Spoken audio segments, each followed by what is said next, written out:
কি রে বাড়া, জীবনটা কি এই বাংলা আর গাঁজা খেয়েই শেষ হয়ে যাবে নাকি রে? আর যা বলেছিস, এখন তো ঝুমা বৌদিও ডাকছে না। ও সে গো মারানি, এখন যা না যা, ঝুমা বৌদির বর আরাধন বাড়িতে আছে, তোর সেটা ভেঙে বাড়ি পাঠিয়ে দেবে। লেওড়া, শুনেছি আগেকারের রাজাদের নাকি 50-100টা করে রানী থাকতো। আর এখন বাড়া আমাদের একটাও জুটছে না দেখছি। ওইসব ছাড় তো লেওড়া, ওই দেখ ওইদিকে তাকা, দেখ ভেড়াচোদা হারাধনের সাথে কে সুন্দরী মামনি হেঁটে হেঁটে এইদিকেই আসছে। এই শুয়োরের বাচ্চা, ওকে মামনি কেন বললি রে?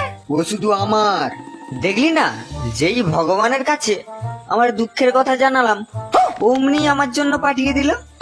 এই তোরা বাড়া চুপ করবি? দেখলি না তোরা কেমন আমার দিকেই তাকিয়ে তাকিয়ে আসছে? দেখ বাড়া বান্টু, তোকে শেষবারের মতো বলে দিলাম যে আমার মামনির দিকে একদম তাকাবি না, ও শুধু আমার। এই এই তোরা চুপ করবি? ওই দেখ এইদিকেই আসছে।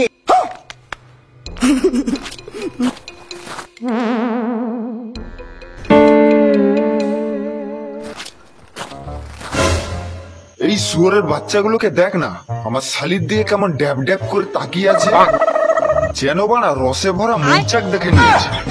আহা জামাই বাবু, তুমি ওদেরকে এমন ভাবে বকছো কেন? দেখে তো ওদের নিরীহ বলেই মনে হচ্ছে। মৌচাকে ঢিল মারা তো দূরের কথা, ওটা মধুও খেতে পারবে নাকি তার সন্দেহ।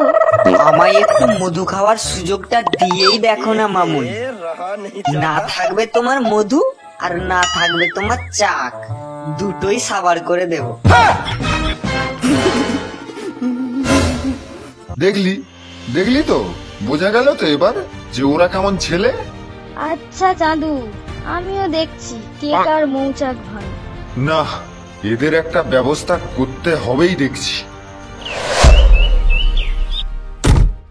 ও জনি বাবু বাড়িতে আছেন? আরে হারাধন বাবু যে, সব ঠিকঠাক আছে তো?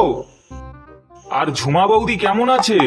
ভালো আর থাকতে দিচ্ছে কই, তোমার ওই ছাত্র দুটো শান্তির ছেলে আর ওই কেওড়ার নাতি, ওদেরকে একটু ভালো শিক্ষা দীক্ষা দিন, নইলে যে বউকে আর শালিকে ছেড়ে কোথাও যাওয়ার জো থাকবে না। আরে হারাধন বাবু নিশ্চিন্তে বাইরে যান, আমি নিজে ঝুমা বৌদি আর আপনার শালির দেখাশোনা করব। এই বাবু, বাজারে যা তো, কেজিখানে ইলিশ মাছ নিয়ে আসবি। কেন বাবা কোথায়? কোথায় আবার? ঘটের মোড়াটা কোথায় কোন ঠেকে বসে বাংলা মারছে। তোকে যেটা বলছি সেটা শোন, না হলে খাওয়া বন্ধ করে দেব। হ্যাঁ আচ্ছা দাও। এ কি, ওটা হারাধনের শালি বলে মনে হয়।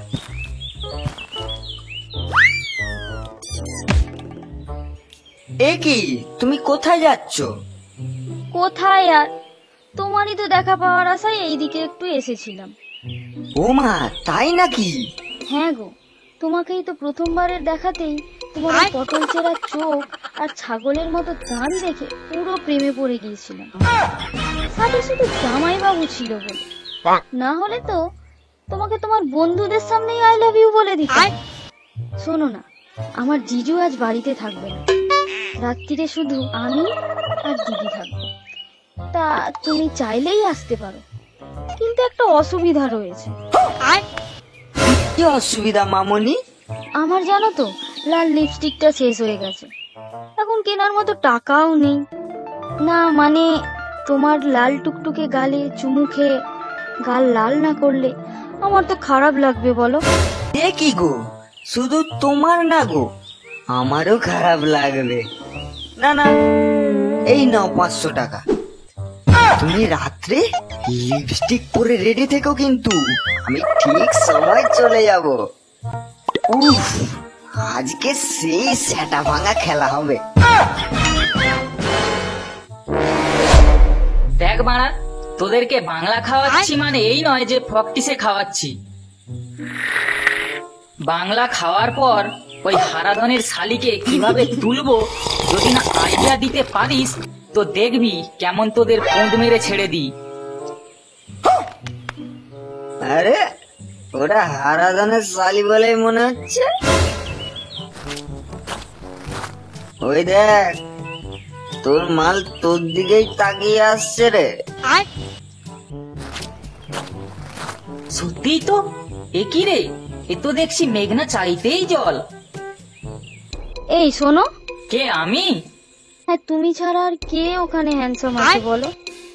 জানো তো, তোমাকে আমি প্রথমবার দেখেই প্রেমে পড়ে গিয়েছিলাম, কিন্তু সাথে জামাইবাবু ছিল বলে তো কিছু বলতে পারিনি। শোনো না, আজ রাতে জামাইবাবু ঘরে থাকবে না, আমি আর তোমার ঝুমা বৌদি বাড়িতে থাকবো। তুমি চাইলেই আজ রাতে আসতে পারো। আসতে পারো মানে আবার কি? তুমি এত করে ডাকছো আর আমি যাব না তা কখনো হয়? আমি ঠিক চলে যাব। আর শোনো না, সাথে সেই জাপান থেকে আনা মাসাজ তেলটাও নিয়ে যাব। সে না হয় নিয়ে যেও, কিন্তু আসলে কিন্তু কি বলো? জানো তো, আমার রিচার্জটা শেষ হয়ে গেছে। ও এই ব্যাপার, থাক আর বলতে হবে না। এই নাও, এতে 2000 টাকা আছে, রিচার্জ করে নিও আর কটা বেলুন কিনেও রেখে দিও। আন্টু, তুমি আমার আসল প্রেমিক। পচা বলে নাকি ওর মাল? এবার দেখ কার মাল কে খায়।